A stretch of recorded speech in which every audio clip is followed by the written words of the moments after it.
So is it a congratulations that I offer the Washington Capitals? Tonight, with victory over the New York Rangers, the Washington Capitals are once again your President's Trophy winners. Yes, they won back-to-back. They won it in 2010 as well.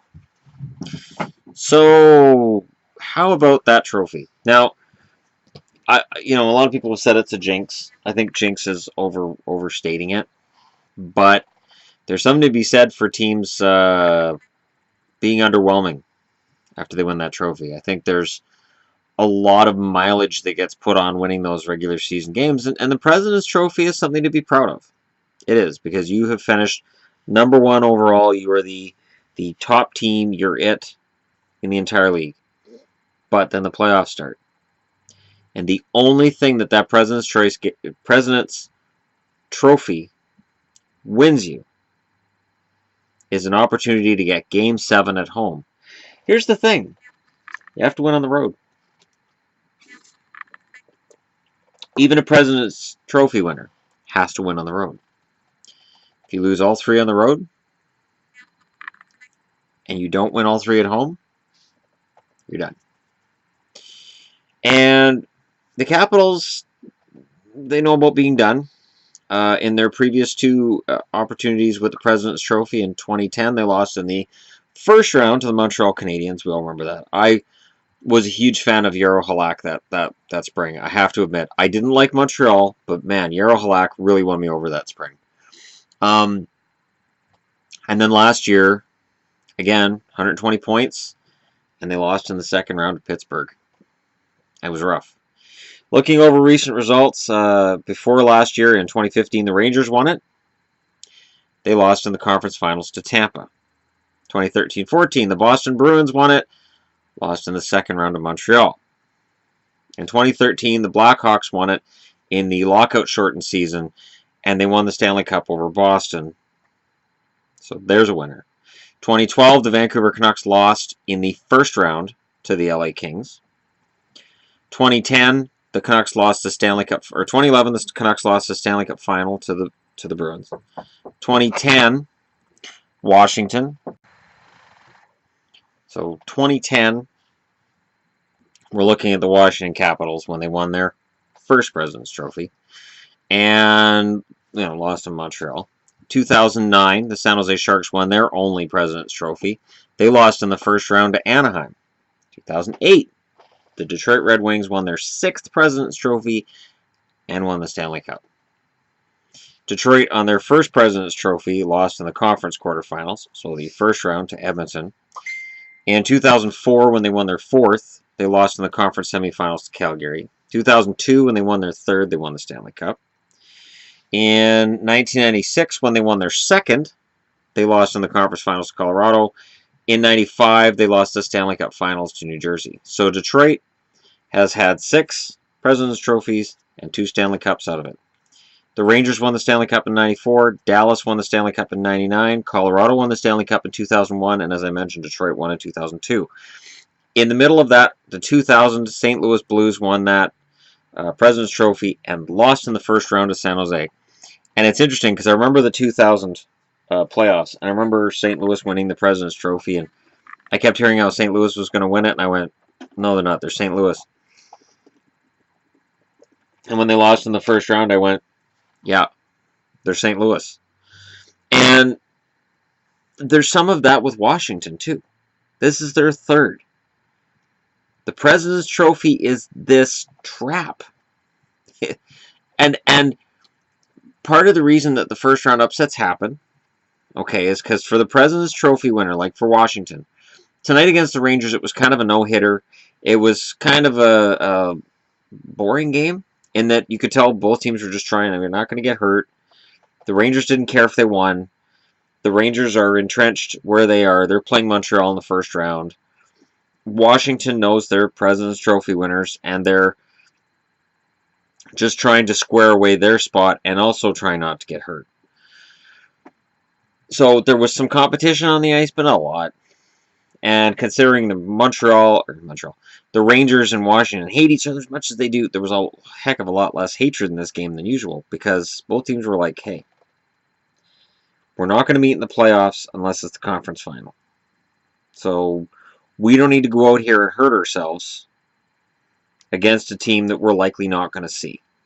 Because the odds of both of them advancing to the conference finals, and I know Rangers fans are going to want to hear that, but they're not playing great hockey right now, and I don't know how far the Rangers can go in the playoffs, regardless of who they're playing in the first round, or second round, as it were. But Washington's an interesting thing here, because they've won 3 President's Trophies now, and I'm just taking a look. The New York Rangers have won 3 as well, and of course they won a Stanley Cup in one of theirs. I see Detroit. It's surprising Colorado's only won two of them, and they won Stanley Cup one of their two seasons. The Oilers, of course, they won 1 Stanley Cup out of the 2 times they were first overall. The Flames won a Stanley Cup out of the 2 times they were there. The Senators lost in the conference finals the 1 time that they won the President's Trophy. If Washington doesn't win the Cup, they're the only team that's won more than 2 President's Trophies and not won the Cup.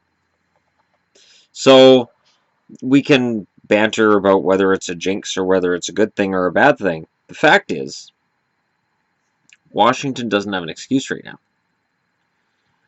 They're going to get a very tired opponent in the Atlantic. They're going to get an opponent in the Atlantic, whether it's Boston, Toronto, or Ottawa. One of those 3 is likely their opponent. Whichever one they face is going to be tired. If they face Toronto, it's a team that's young and inexperienced and not likely to go very far in the playoffs this year. I think next year is when Toronto takes that step into contender spot. Ottawa's a team that's been reeling and is still kind of looking for itself. Their identity's kind of been muddled over the last 10 games. And Boston has been killing themselves to get into the playoffs, and a lot of the time teams that really kill themselves to get into the playoffs have nothing left when they get there. And I honestly think that even though Rask has been playing better lately, I think Washington could expose Rask and make this a quick sweep. I could see it. So then it's a matter of what they do in round 2, which would be the winner of Pittsburgh-Columbus, and that is now a guaranteed series, Pittsburgh and Columbus. So sorry guys, one of those teams going out in the first round. And Pittsburgh and Columbus, it's going to be a rough ride, but whoever comes out of that matchup, no matter how rough that ride is, it's going to be tough for Washington to beat either one of those teams. It's not going to be a given that they beat Columbus. It absolutely won't be a given they're going to beat Pittsburgh. With or without Letang. And without Letang, it definitely weakens Pittsburgh's status. But not that much. They need yeoman work out of some guys that haven't done it yet. They could really use one of their young guys coming up and making a name for himself in the playoffs. That's what they need. But I'm telling you, it is interesting territory Washington finds themselves in. They're number 1. They have home ice in any Game 7 if they can get there. Because home ice only matters if you get to Game 7. If you think about it. Otherwise, there's 3 in your barn and 3 in theirs. And if you lose one on the road, you have to make up for it. You can't afford to lose one at home. Vice versa. If you lose, let's say you've got home ice, you lose one of those first 2 games, you have to win one of the next 2. You cannot afford to lose 3 and 4 and expect to win 5, 6, and 7. It happens, but not often enough to count on it. Home ice is nice to have, and it's fancy, and it's fun, and it benefits certain teams. But home ice is important when you win games 1 and 2. You keep the pressure on, and then win one of the next 2 on the road. You want to come out of Game 4 with a 3-1 series lead, if you're not sweeping them. You want that 3-1 series lead coming home. You lose one at home, you have to win both on the road to make that 3-1 series lead work. And if you lose game 1 at home, you have to win game 2 at home, because otherwise you've lost both games at home. You're going to their barn, and all bets are off. That's when people are bringing brooms to the arena. So it's going to be a fun ride. I am not changing my prediction. I've had it all season. I'm sticking with Washington. I don't care what this board says. I'm sticking with Washington as my prediction to win the Stanley Cup. And it's funny because for me, seeing them win the President's Trophy, part of me says congratulations, Washington, and the other part goes, oh, not again. Come on, I've seen this movie. I've seen how this turns out for Washington, and it doesn't end well. I want this year to be different. Let me know in the comments below why you think it's going to be the same or why you think it's going to be different. If you're arguing that it's different, is Shattenkirk the difference? Is it the fact that they've got the team that they have that's different? Is there a certain player? Is it Kuznetsov, the way he's played the second half? Is it just Backstrom and the fact that he doesn't need Ovechkin to score to get a ton of points? Like, is there something in particular with Washington you think will finally correct things?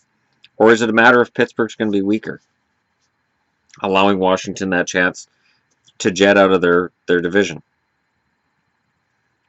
It's an interesting argument, and I'd be interested to know your points on that. Don't forget to hit like and subscribe if you're browsing your way through. And thank you very much for watching. I will talk to you all again tomorrow.